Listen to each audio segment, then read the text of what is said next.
নমস্কার বন্ধুরা, দেখুন আমার কলোনিতে এই যে বদ্রির বাচ্চাগুলো আছে এগুলো সব রেডি হয়ে গেছে এবং এরা সেলফ হওয়ার আগেই কিন্তু এদের মা মানে ফিমেল পাখি আবার কিন্তু ডিম দিয়ে দিয়েছে।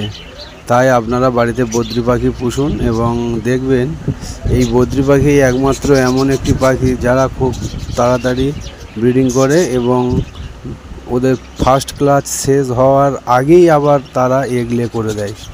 তো যদি আপনারা বদ্রি পাখি বাড়িতে রাখতে চান রাখতে পারেন, কোনো অসুবিধা নেই।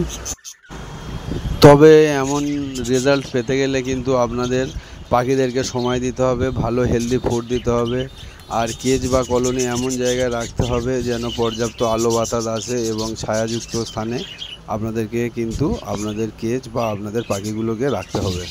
ভিডিওটা যদি ভালো লাগে অবশ্যই লাইক করবেন, কমেন্ট করবেন, শেয়ার করবেন, আর আমার চ্যানেল মনোরঞ্জন বার্ড প্যারাডাইসকে সাবস্ক্রাইব করে বেল আইকন অল করে রাখবেন, যাতে এমন আরও ইনফরমেটিভ ভিডিও পেতে আপনাদের সুবিধা হবে। ধন্যবাদ।